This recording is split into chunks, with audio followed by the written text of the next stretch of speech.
What's Hello, up? hello, hello, hello, hello, hello, hello, hello, hello, Nice. hello, hello, hello, hello. Can you hear me?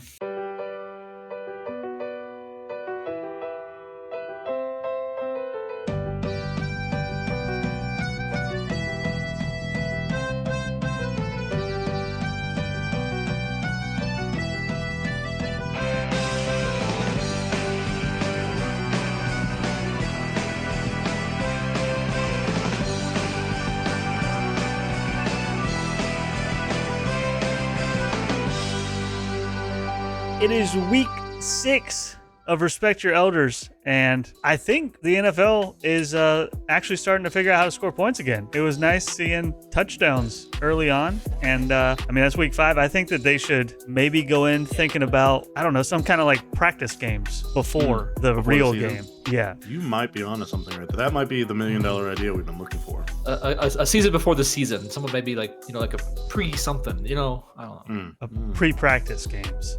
Yeah, Something but like you actually have to play the starters and everything, so they get the Right. It wouldn't make any Free sense whatever. not to play the guys you want to get warmed up. Speaking of which, Alex versus Miller, they also both had their highest score of the season. So they also took 4 games to warm up and hit their high score. Alex, unfortunately, with the 108, still gets 0 in the win column. Super unfortunate Tough. there.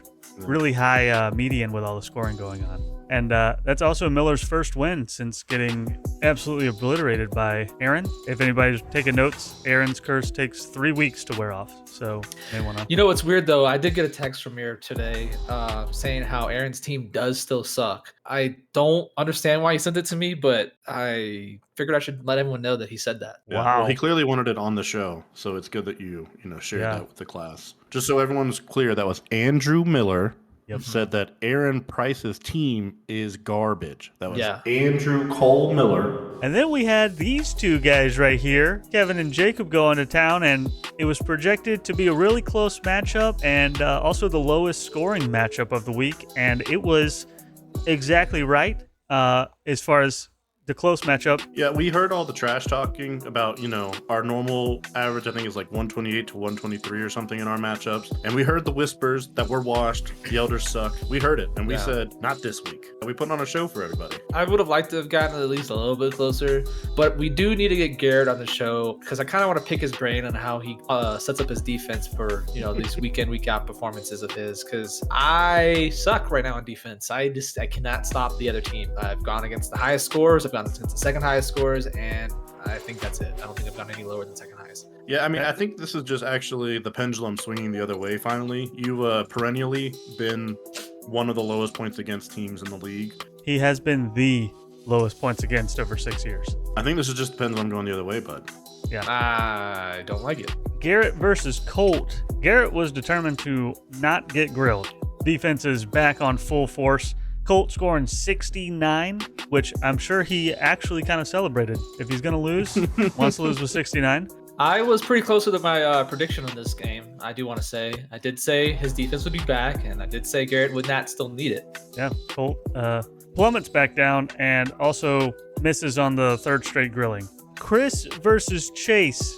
That was a tie win. Projected to be a tie win, and Chase only able to score 93 and had to just sit and watch as Mahomes once again does not want to break 20 points. So Chase does get that win. I think we all made fun of Jacob a little bit, shunned him a little for his Patrick Mahomes opinion early in the season. But so far, outside of the week that he played Jacob, he's been pretty irrelevant. And even that week, it wasn't like anything Patrick Mahomes crazy. It was just the rest of the team really went off. But still, I think we owe Jacob an apology. You kind of nailed it. So, I think Mahomes sucks now. Somehow, Daniel Jones is a better fantasy quarterback than Patrick Mahomes. Weird world.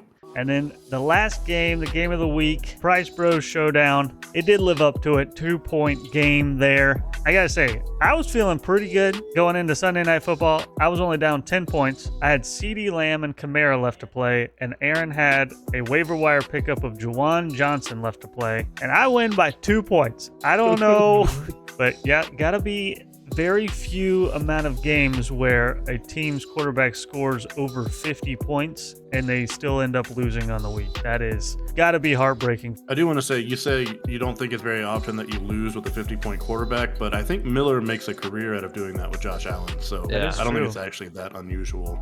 Yeah, actually, Aaron, if you're wondering how to feel right now, Miller, we'll put his phone number up on screen here for everyone to see. Shoot him a text. Now we'll take a look at the standings. After all those close matchups, had a little bit of movement. Not at the top, though. I am still undefeated, 10-0 at the top, and Aaron doesn't move with the loss. And then Chase gets to jump Chris with that win. Then we have a three-way tie in fourth with Chris, Kevin, and Garrett. And then another three-way tie with Miller, Jacob, and Colt. And Alex with the 108, still looking for a win. Can't catch a break this year. In the standings, there was a ton of movement around me, but I just kind of like my 8 seed right now. I would like to go higher, but no movement. And I'm behind Chris by like 3 points for. I was so close to jumping him. I mean, we had the same record, but I could have been, Also, 3rd through 9th is now separated by 12 points per game. And all previous years, 3rd through 9th was separated between 25 and 38 points. So it has never been this close between that many teams, which is wild to see. I really like how competitive this league has been this year. It's actually been very entertaining seeing these median battles. Little less of a median battle this week, but there was still a moment in time where it was going to be like a 3-way battle for it. All right, everybody. I had a different flavor of this brand earlier in the season. Not going to do an enchilada soda anytime soon, but we're going to go back to the Warhead soda. It's going to be the black cherry soda this time. It's red to celebrate my loss to Kev. I liked the lemon flavor last time, definitely sour. So I expect this one to be sour, and we'll see how it tastes though.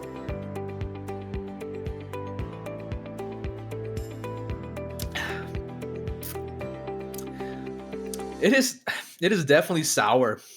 I tasted the sourness like actually more instantly that time than I did the lemon one. But again, a good flavor. I honestly do recommend y'all go out there to your local Amazon and buy this. 9.5 out of 10 so far. So is this one, would you say it's better or worse flavor-wise than the lemon? I like this one better. And this one better or worse than the enchilada? Much better. But hey, look. I'll go back on this one. Still sour. Jumping into the Week 6 games, we'll start off with Hungry Hush Puppies versus the Magic School Bucks. Garrett is figuring out both sides of the ball.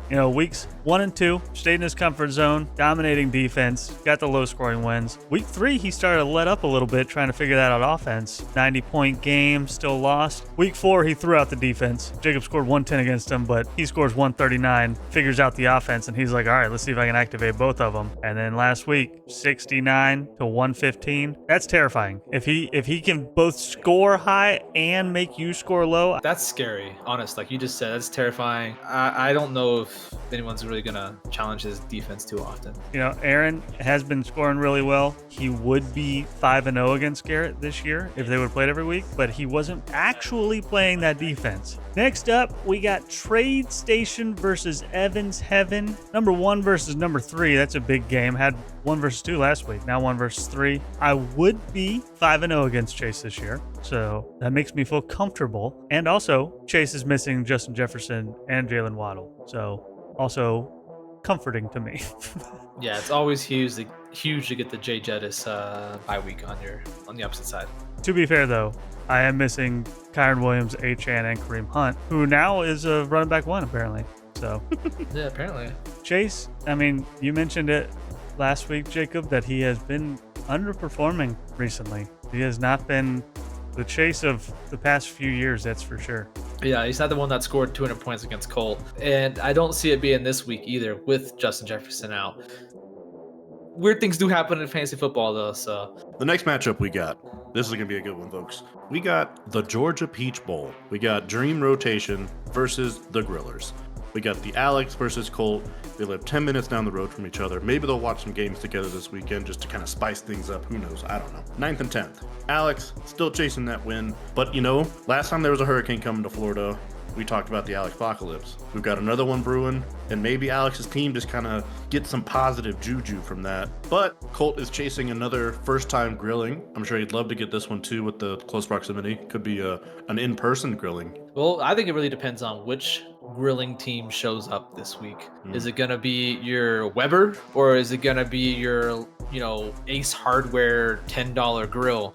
I don't know. I think there's a decent chance Alex actually gets his first win this week. Alex did beat Colt last year. It's actually been since 2021 since Colt beat Alex. Alex has won the past 2, putting them at 3-3. So this is the tiebreaker game. Alex in this matchup is outscoring Colt 105-100. Alex has already hit his longest start without a win. I don't think he wants to stay on this side of that record any longer than he has to, though. And it would feel good for him to take down Colt, as they're relatively neighbors. Yep, Yeah. Exactly.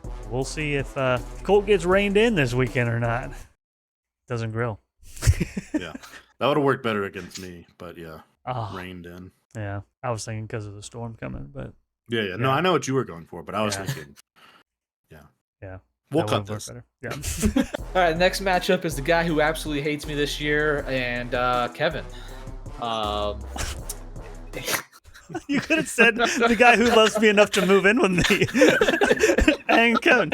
Oh my god. All right. Anyways, Chris is the one who decided Their to camera's all out of focus. come back to me.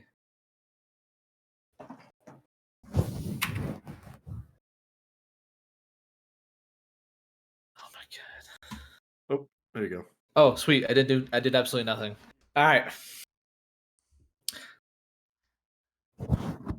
I'm not starting over that guy who hates me thing. That you're keeping that.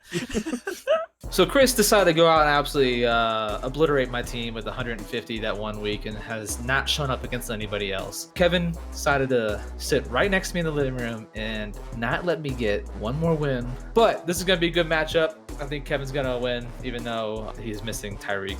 Yeah. You guys, so what are your buys again? I forgot your buys. Can I have the sheet up? No. I'm going to start that second half over again, okay? Okay. Where am I at? Okay. For the bye weeks, these two guys have, Kevin does have Tyreek Hill on a bye, but that makes no difference for the rest of his season so far. Chris is missing his 18-point quarterback and Travis Kelce, and so I think Chris does take the loss with this one, but I think it's going to be a closer battle than what we're thinking, to be honest. Yeah, I think the odds of me scoring like 132 or whatever it was are pretty low. Also, one other thing. Chris is missing his 18-point quarterback, but his backups are Tua and Derek Carr, who are both projected to be out. So who knows who he's going to pick up? We did record this on Tuesday night, so he probably picked someone up. An interesting pick, Chris. He actually already picked up Daniel Jones. That's Oh, what he I'm did saying. pick him up today. So he picked out Daniel Jones. So he actually upgraded. I'm actually glad that he's not starting Derek Carr because I just know he would have thrown like 50 points up there. So if Daniel Jones throws up 50, I'm going to be pissed off, sure, but less pissed off than if Derek Carr did. Chris is 5-2 against you right now, averaging an insane 138 points to your 123. Does not go lightly on you at all. Yeah, no, Yeah. he does not pull the punches. Normally, I am terrified to get the KC duo. I'm actually kind of disappointed that I got the bye week this week because, like Jacob said, Mahomes sucks. At least his other tight end, Mark Andrews, I have Lamar. So, like, even if Andrews does for some reason pop off for the first time this season, it'll be like what you had with Joe Burrow and Jamar Chase last week. So, Andrews should have actually had a bigger game than he did this past week. That was actually one of the one arid throw Lamar had. Still caught, but it would have been a touchdown if it was a better throw. Instead, Kolar got the touchdown. Yeah. That is gotta be sad for Chris after he's been riding Casey and tight end duos, and they got him to championship. So I guess he's not super upset about it. Yeah.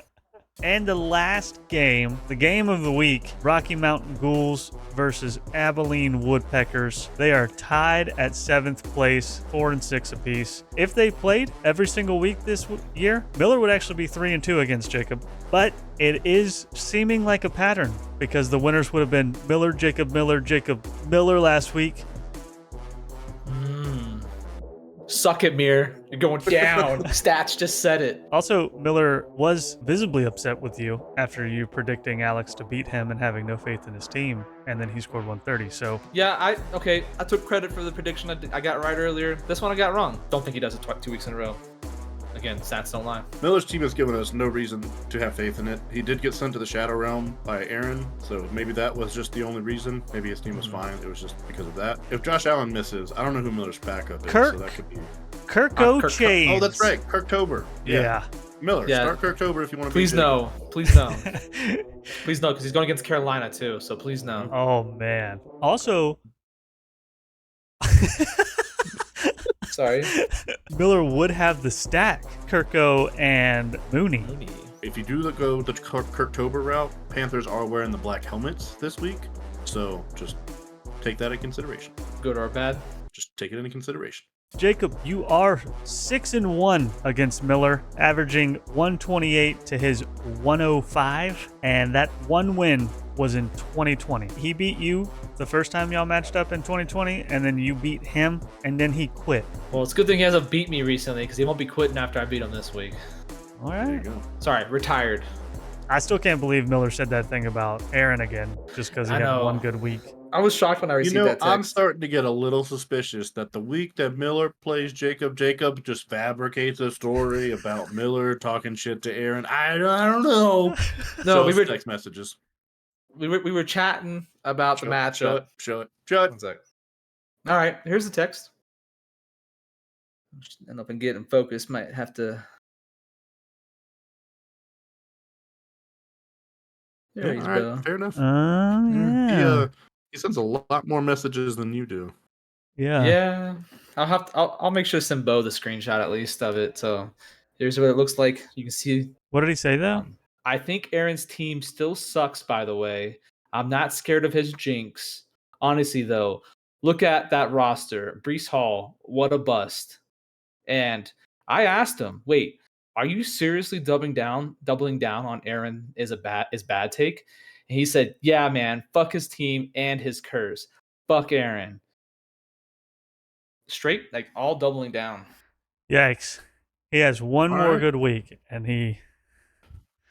Okay. Right back on the hate train. Yeah. Yeah. That's wild, Miller. Just yeah. Aaron is going to be pissed off. Well, that should be interesting. But yeah, that is everything we have for this week. Now we'll hear the rumbling from Aaron's rage. I'm shocked. I'm shocked he sent me those messages. Yeah, that is some wild off the cuff behavior there, Mir. I kind of respect it in a weird, twisted way. Like, it's dumb. I don't condone it, but I respect it. But good luck with the wrath that will follow. Aaron's basically going to be like that meme. Ah, shit. Here we go again. Here we go again. Yeah.